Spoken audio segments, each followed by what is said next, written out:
Assalamualaikum warahmatullahi wabarakatuh. Perkenalkan, nama saya Syarifah Aulia Aufa dari kelas 2B dengan NIM 1999507.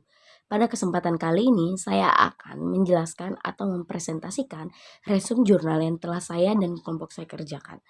Nah, pertama-tama saya akan memberitahukan anggota kelompok saya. Itu yang pertama ada Sri Wahyuni, yang kedua ada Umira Vernika, dan yang ketiga itu ada saya sendiri, yaitu Syarifah Aulia Aufa.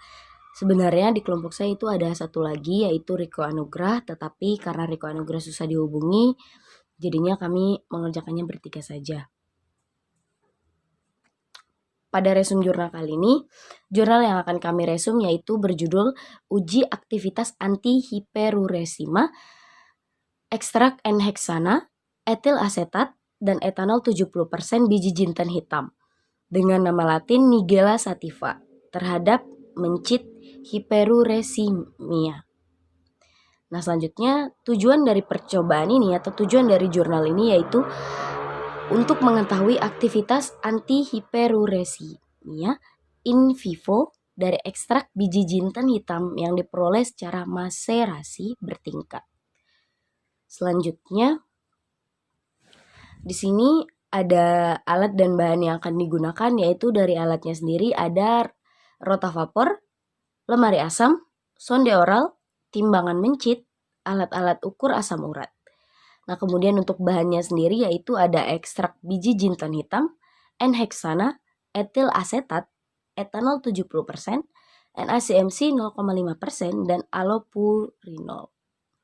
Kemudian di sini kita menggunakan hewan uji yaitu mencit putih jantan. Nah, dengan berat rata-rata 20-30 gram, berumur 2-3 bulan.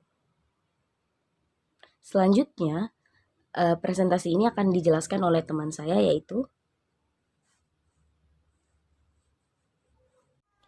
Perkenalkan, nama saya Sri Wahyuni dari kelas 2B. Di sini saya akan melanjutkan dari Syarifah Aulia Aufa.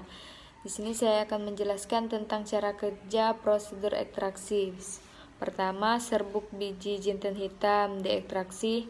Serbuk biji jintan hitam secara maserasi bertingkat menggunakan pelarut N-heksana, etil asetat, dan etanol 70%. Secara berturut-turut selama 2 kali 24 jam.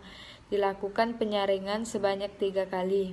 Lalu dipekatkan ekstrak ketiga macam pelarut tadi dengan rotavapor kecuali pelarut etil asetat.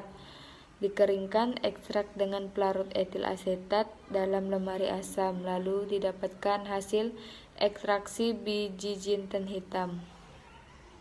Lalu data pengamatan. Inilah gambar pertama, grafik kadar asam urat hari ke-9 dan hari ke-12. Lalu data pengamatan gambar kedua. Inilah dia persen penurunan kadar asam urat. Lalu cara kerja penetapan kadar asam urat. Penentuan kadar asam urat. Pertama, ditambahkan 500 mg reagen ke dalam 10 ml serum. Lalu ditunggu 30 menit pada suhu ruangan, kemudian dibaca absorpsinya. Larutan sampel standar dan blanko dengan menggunakan spektrofotometer pada panjang gelombang 546 dan didapatkanlah hasil. Kemudian cara kerja pengujian terhadap mencit hiperurisemia. Pengujian aktivitas antihiperurisemia ditimbang berat badan masing-masing mencit, lalu dikelompokkan menjadi 5 kelompok. Masing-masing kelompok terdiri dari 4 ekor mencit. Lalu kontrol hiperurisemia diberi pakan standar dan jus hati ayam selama 12 hari sebanyak 2 kali sehari. Kemudian pada hari ke-9 hingga hari ke-12 diberi CMC Na 0,5%. Lalu kontrol obat diberi pakan standar dan jus hati ayam selama 12 hari sebanyak 2 kali sehari. Kemudian pada hari ke-9 dan ke hari 12 diberi allopurinol 10 mg per kilogram berat badan. Lalu P1 diberi pakan standar dan jus hati ayam selama 12 hari sebanyak 2 kali sehari. Kemudian pada hari ke-9 dan hari ke-12 diberi ekstrak N-heksana biji jinten hitam dosis 200 mg per kilogram berat badan per oral. P2 diberi pakan standar dan jus hati ayam selama 12 hari sebanyak 2 kali sehari. Kemudian pada hari ke-9 hingga hari ke-12 diberi ekstrak etil asetat biji jinten. Assalamualaikum warahmatullahi wabarakatuh. Perkenalkan, nama saya Umira Vernika. Saya akan melanjutkan penjelasan dari teman saya Sri Wahyuni. Berikutnya ada pembahasan, yaitu mencit dikondisikan agar mengalami hiperusemia dengan cara diinduksi jus hati ayam selama 9 hari. Sebelum pengambilan darah mencit diinjeksikan dengan kalium oksanat. Kalium oksanat merupakan penghambat enzim urikase yang mengubah asam urat menjadi alantion yang larut dalam air. Kalium oksanat perlu diinduksikan agar kadar asam urat tidak berkurang akibat pengonversian dari enzim urikase. Induksi hati ayam dan kalium oksanat terbukti dapat meningkatkan asam urat darah pada mencit. Dapat dilihat dari hasil yang sudah didapatkan, hal ini berarti semua ekstrak memiliki kemampuan menurunkan kadar asam urat. Dari data pengukuran yang dapat didapatkan kemudian dihitung persen penurunannya. Itu tujuannya untuk mengetahui besarnya persen penurunan pada masing-masing kelompok. Dapat diketahui bahwa persentase penurunan kadar asam urat pada kelompok perlakuan dengan nilai tertinggi terdapat pada kelompok ekstrak etil asetat. Persen penurunan kadar asam urat terendah terjadi pada kelompok N-heksana. Kadar asam urat dapat diturunkan melalui penghambatan enzim saktin oksidase, inhibisi kompetitif.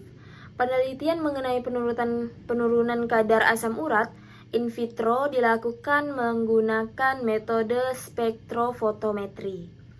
Menurut beberapa penelitian, jinten hitam memiliki senyawa utama yaitu timoquino. Timoquino sendiri termasuk golongan terpenoid yang selalu dikaitkan pada berbagai aktivitas farmakologis. Senyawa terpenoid memiliki aktivitas menurunkan kadar asam urat yang belum diketahui mekanismenya. Ekstrak biji jinten hitam karena memiliki aktivitas antioksidan, analgesik, antiinflamasi, rheumatoid, artritis, dan memperbaiki sel-sel ginjal setelah mengalami nefrotoksisitas. Beberapa aktivitas tersebut berkaitan dengan komplikasi lanjut asam urat seperti resiko timbulnya artritis gout, nefropati gout, atau batu ginjal. Oleh karena itu, ekstrak biji jinten hitam dapat dijadikan alternatif yang baik sebagai alternatif pengobatan hiperurisemia. Berikut ada kesimpulan. Pada jurnal kali ini dapat disimpulkan bahwa yang pertama, ekstrak N-heksana, etil asetat, dan etanol 70% biji jinten hitam dapat menurunkan kadar asam urat. Yang kedua, ekstrak etil asetat biji jinten hitam dosis 20 mg per kilogram berat badan menunjukkan aktivitas antihiperurisemia tertinggi 56,12 kurang lebih 19,49% dibandingkan ekstrak N-heksana 25,84 kurang lebih 8,91% dan sedangkan etanol 70% 37,24 atau kurang lebih 7,78%.